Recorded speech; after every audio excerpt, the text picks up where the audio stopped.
Bom, então vamos lá. Atenção, Tribunal do Júri, parte 7. Vocês sabem que esse curso Tribunal do Júri se chama Tudo que você queria saber sobre o Tribunal do Júri e nunca teve coragem de perguntar. Aqui é para você que vai fazer OAB, para você que vai fazer concurso, para você que quer aprender. Que não quiser aprender, por favor, porta da rua, serventia da casa. Vamos lá. Tribunal do Júri, parte 7. Epa, parou o negócio aqui. Vamos lá. Desaforamento. Anote lá. O senhor está entendendo tudo? Olha, eu não estou brincando. Vai ser difícil o negócio, viu? Vocês sabem que eu sou igual o Super-Homem, eu só falo a verdade. Então, eu não blefo. Ela já sabe, foram minhas alunas aí. A senhora já conhece, não já? A senhora mesmo, é a senhora mesmo. É. Conceito. Desaforamento é o deslocamento da competência territorial do júri para a comarca mais próxima, sempre que presente um dos motivos legais. Vou contar uma história. Eu era promotor de São Sebastião da Boa Vista. São Sebastião. E eu fazia um programa de rádio, A Voz da Cidadania. É verdade, eu fazia um programa de rádio. Aliás, esse programa eu continuei fazendo depois por muitos anos. E aí vocês já sabem, tocava o hino nacional. Não tinha sonoplasta, eu mesmo fazia. No ar, A Voz da Cidadania. Um programa produzido pela Promotoria de Justiça de São Sebastião da Boa Vista. Apresentação, Dr. Franklin. E aí depois tocava a música da SWAT. Então, era um programa que tinha muita audiência, a gente recebia cartas, né? O pessoal do interior mandava muitas cartas. E por conta desse programa, eu fui falar sobre o Tribunal do Júri, um júri que eu ia fazer de um infanticídio. E o defensor, muito esperto, era um rábula, inclusive. Rábula é aquela pessoa que é advogado, mas não é formado. Ele entrou com o pedido de desaforamento sob o pretexto de que o meu programa tinha muita audiência e eu podia influenciar no ânimo dos jurados. Então ele pegou um dos motivos legais para desaforar o processo, levar o processo de São Sebastião para Muaná. Quais são os motivos, doutor Franklin, que levam ao desaforamento? Um dos motivos é manutenção da ordem pública. Imagine que o júri vai ser realizado numa comarca do interior, onde não existe policiamento suficiente. E aí, como é que faz?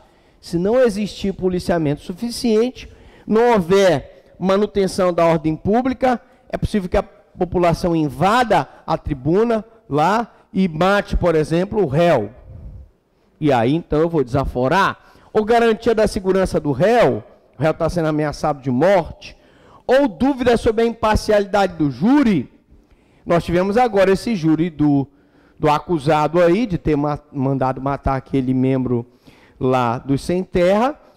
Ele era um homem muito rico, muito influente lá na comarca dele, e por ser muito influente, ele poderia fatalmente influenciar no julgamento perante o Tribunal do Júri. Se o julgamento não pudesse ser realizado no prazo de 6 meses. Então você, advogado, você verifica que aquele processo, o réu já foi pronunciado, já transitou em julgado, e por nenhum motivo, não existe nenhuma diligência, nada, prazo mais de 6 meses que não se realiza o Tribunal do Júri. E aí você então vai pedir o desaforamento. Claro, contado o trânsito em julgado da decisão de pronúncia. Nos 3 primeiros casos, o juiz pode solicitar ao tribunal o desaforamento. Então, segurança do réu, imparcialidade do júri, etc.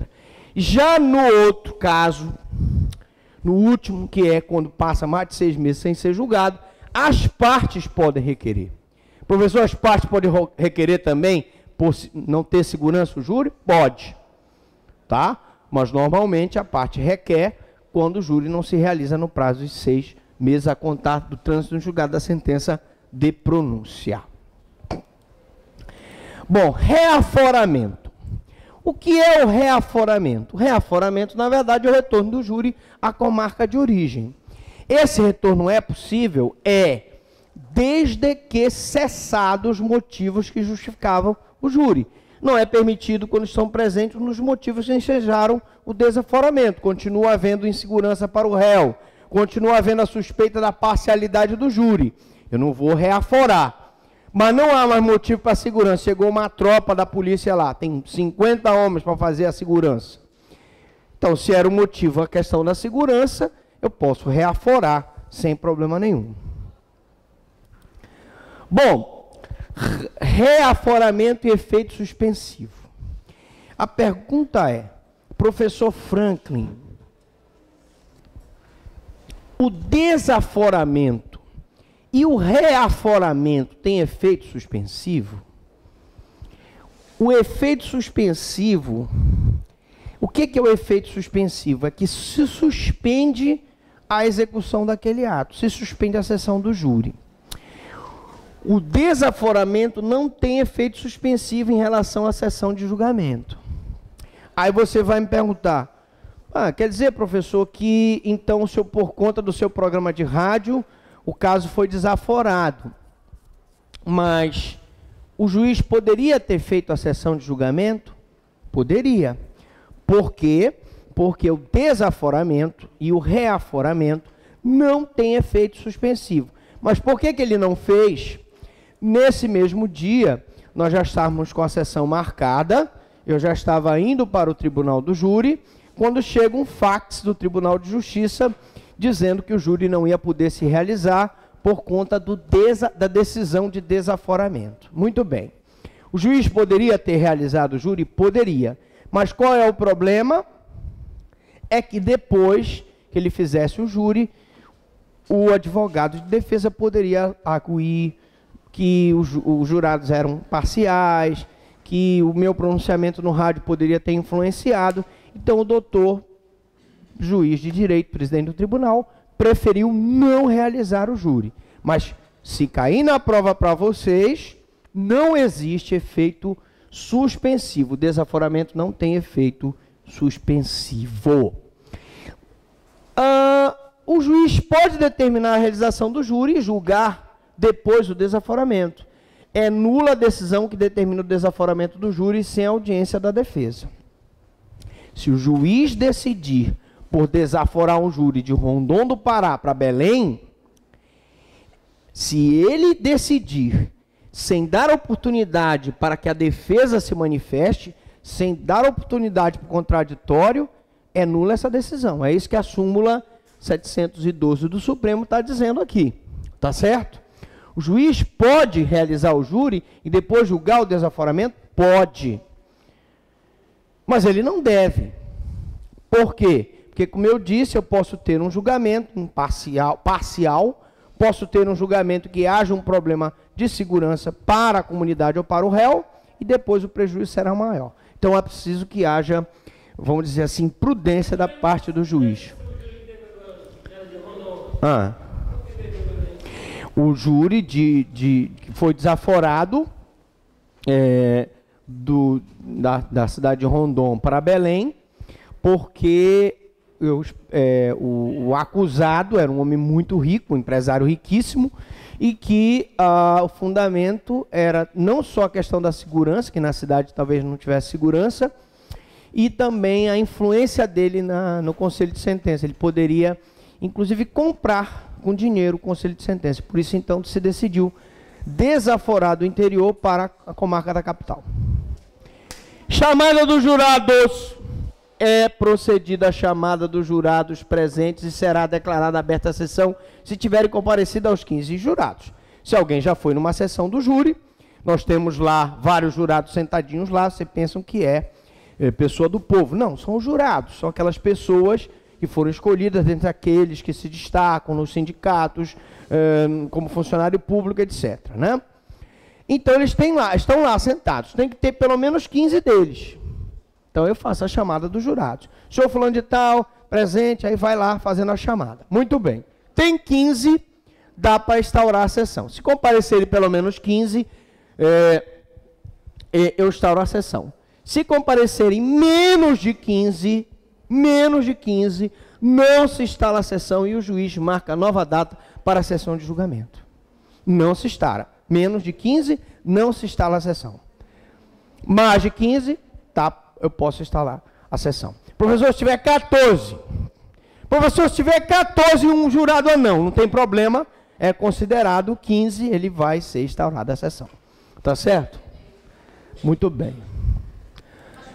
Essa numeração as formalidades do júri são ritos sacramentais, né? Não posso dizer assim, não, é 15 na lei, mas eu instaurei uma sessão com 14. Não pode, não pode, tá? Não pode. Anúncio do processo. Em seguida, o oficial de justiça, o porteiro, fará o anúncio do processo que será submetido ao julgamento.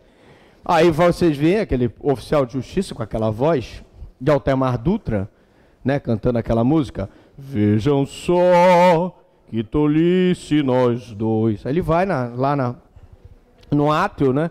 Diz, olha, está sendo submetido o processo tal, do réu tal, homicídio qualificado, papapá. Isso é um anúncio que vocês ouvem, depois que se constata que tem uns 15 jurados, pelo menos, tá? Imediatamente após, deverão ser arguídas as nulidades relativas após a pronúncia sob pena de preclusão. Professor, quais seriam essas nulidades relativas depois da pronúncia? Por exemplo, uma citação irregular, uma intimação irregular. Uma intimação irregular da pronúncia, a pessoa não foi intimada regularmente, foi intimada como se tivesse em local incerto e não sabido, e ela estava na sede do município, e por isso não recorreu da pronúncia, o advogado de defesa.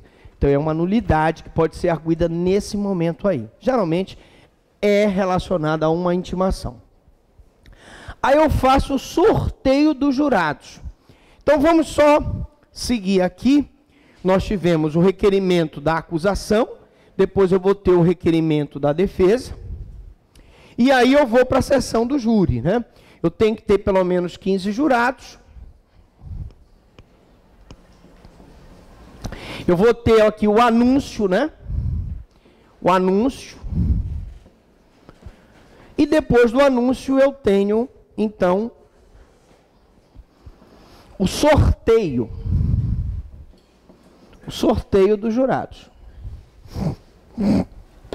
E aí, procede-se ao sorteio dos jurados para a formação do conselho de sentença, mediante sorteio entre os presentes de 7 que irão compor o conselho de sentença. Então, eu estou aqui numa sala, como estamos aqui, o pessoal pensa que um estúdio, mas não, aqui é uma sala, está sendo gravado ao vivo, porque quem sabe faz ao vivo. Uma sala como essa, deixa eu ver, Medradinha, jurada, ela levanta a mão. A acusação vai pedir, aceita a jurada? Eu aceito. Aí a defesa aceita a jurada? Eu aceito. Então vai assim. Se por acaso você olhar para o jurado e dizer, esse aí, rapaz, esse aí é do outro time lá, não vou nem falar o nome do time que dá azar. Aí você não gostou, ou o cara tem cara de quem vai absolver, sei lá. Por exemplo, aquele rapaz ali de óculos, olhe para ele.